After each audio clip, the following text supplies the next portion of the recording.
Thank you so much. It's wonderful to be here. I'm going to fast forward us all 2 months to that moment in the year when miracles seem to be more possible than usual.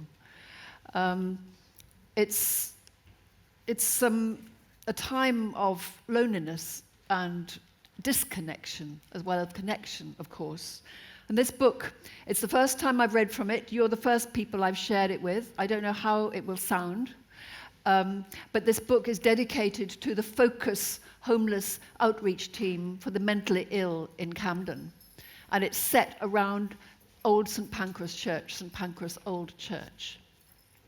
And I suppose the miracles that we really look for at Christmas are the miracles of compassion and connection in a world which sadly needs them. So you'll hear who it's spoken by, and it's the tale of a little girl and a fox and a homeless man. And I think probably the miracle underlying it all will be, I hope, hope. I'm only going to read you a third of it. You'll have to find the book later on to get the rest. The voice of silence. I am the oldest angel, the dark side of the brain. Everything untold, suppressed, unseemly, or wild is under my protection. I am Sharum, angel of silence. I am the seed of fire in a hearth you thought was cold. The stillness when you step into moonlit snow, and who you are in private. I appear when surface cracks, luster and veneer rub thin. Silence, you say, when you make room for wonder. I am less and less here, but tonight, for 24 strange hours in the darkness of the year, I have a voice. For this is Christmas Eve, when everything hidden comes alive. Children's toys that have rolled under a sofa or stayed in the cupboard unplayed with for years. The mice you weren't aware of in the wall. And your unspoken longing to be given a little more by life. Suddenly, if you listen, all unnoticed things can talk. And so can I. Tonight, I play a part in everyone's secret search for something better. Come with me to St. Pancras Old Church on a little London hill ruined with 20 centuries of human stories. Nearby, shops are closing on Camden High Street, Euston Road. The sky is that bruised colour you hardly think is sky, and sodium lights from the station terminal flicker on glass sides of the bus shelter like a zodiac on mica. London's neon glory falls on wet purple tarmac of Royal College Street and its last-minute traffic. On roadworks, traffic cones, surveillance cameras above the door of a homeless hostel, and the final Eurostar before the Christmas break. Below us, evening pads down Pancras Road and pokes its nose through shy, half-open doors of girls tying last-minute mistletoe in Goldington Crescent, Unity Mews, Penryn, while young men, fresh from the gym, zip back the first ring pull of lager. People are trickling through the gates, up the path, round the monuments and into church, a stream of fur-trimmed anoraks and trailing scarves for the children's service. Those two figures, hurrying because they're late, are Sue and her daughter, Holly. Holly is 7. She's a pony, prancing on the firefly shimmer of LED light-bringer trainers.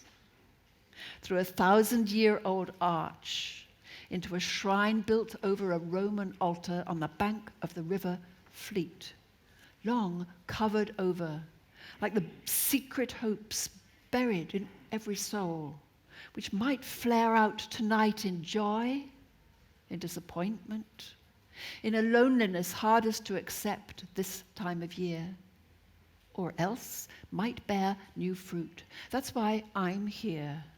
I belong with secrets kindly kept, with possibilities, with mute. For what might a mysterious birth, witnessed by distant shepherds and foreign kings, the longings conjured up by giving, gift and given, and this time-stopping rift in every schedule? Yes, what can Christmas do to all of us? Children's voices singing the first Noel ring out from the little church, and the dark air whirs like the string of a plucked guitar. Think everyone loves singing carols? Think again. This hill, this park seem empty now, but I'm watching for a man who never makes a sound. Keep an eye through sudden drizzle on laurels at the far edge of the graveyard, shadowed by St. Pancras Hospital. Those glazed, hard, lonely leaves of evergreen are where mad, homeless Robin likes to hide. He's quarreled with the world. I saw him gaze at children coming into church as if they were shadow puppets, nothing to do with him. Now they've gone. He shuffles from his cave. 44. His hair is floating grease locks, black and grey. His face is beaten copper, smocked with red and wonder-startled, as if he had a bounty on his head. His stare reminds you of a loose wind vane flapping on a yacht in open sea. There's a lot he can't or won't remember. One careless glance at him can drown his soul in thunder. He spends his days round here or down in town, but he goes to ground in the muddled night of Sue and Bill's front garden. They don't know he stashes a sleeping bag and rucksack, everything he owns, under their shed, behind a tangle of weed cuttings and bramble, and, like St. Jerome, beds down there with an animal, a young vixen he tamed, or she tamed him. She's company. She keeps him safe. She's here too. See her behind that grave? She's hoping for food. But Robin is catching echoes of his childhood. Poor shepherds in fields they lay. Robin has slept in those cold fields. He knows the tunes, but remembering is danger. Any way back in, any whiff of home is lost in muddy veils of wandering. Babe in the manger, outcast and stranger, Lord of us all. The drizzle has turned to sleet, coming hard like a spill of coins. Robin lives on the cold side of alone and never talks. Now he's watching pearls of nearly not melting ice roll off eaves of the coroner's court. Step closer, listen to his thoughts. Church doors open, could go in, been in once. Wood rafters like a stable, sick sweet incense smell, a stone floor like a street, a staring boy with a leopard at his feet, and a skull on the wall with wings. Nothing like chapel at home. Home, where did that word come from? Journey of a wound. At 14, Robin cut and ran, that's what he tells himself, from an alcoholic mum, a blank where his father might have been, a Bible-bashing stepdad, and the darkness in between. Can't we reach out and touch him? Let this church on its dark hill, spark strung with golden windows, humming with Europe's oldest, sweetest tunes, pass through his lonely fears to buried dreams and kindle some unburnt thing in him that longs to change. Behind this layer of cloud, a billion stars spin over all our heads, unseen. The church smells sweet of forest and cut pine. Holly is sitting by a cardboard angel with green eyes and silver wings, dangling a scroll embroidered with gold words, "Goodwill to men on earth," over Mary, Joseph, baby Jesus, 7 shepherds, sheep, and 3 wise men, whose wine-red cloaks, whose turbans and painted skin say how foreign they are, how far away they're from. Away in a manger. Why away? She can't wait till tomorrow. She wrote her father's Christmas letter weeks ago. What she's wishing for is her own live, bright-eyed puppy. Bible words float over her like pollen. Governor of Syria. Mum's worrying whether Nan will get here safe alone. That all the world be taxed. Is the tree up at home? The tub keeps falling over. No room at the inn. The fairy lights won't light. Dad stayed to fix the fuse. And this shall be a sign. Holly's brother, Sam, refused to come. Silent night. Pause. Holy night. Sam said carols were boring. God on high. Pause. Draweth nigh. But this is magic night. A lowly cattle shed. The night things come alive, and who knows what's round the corner. Dear friends, intones the priest. His voice is soft like fur. Blessed St. Francis said, every church is Bethlehem, every altar is a manger.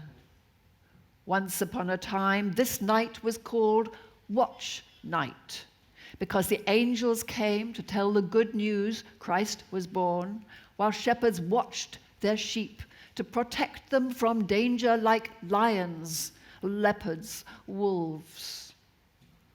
Holly sees a wolf, pink tongue bendy as dough, spreading panic among the papier-mâché sheep. Outside, Robin shelters in the porch and listens too.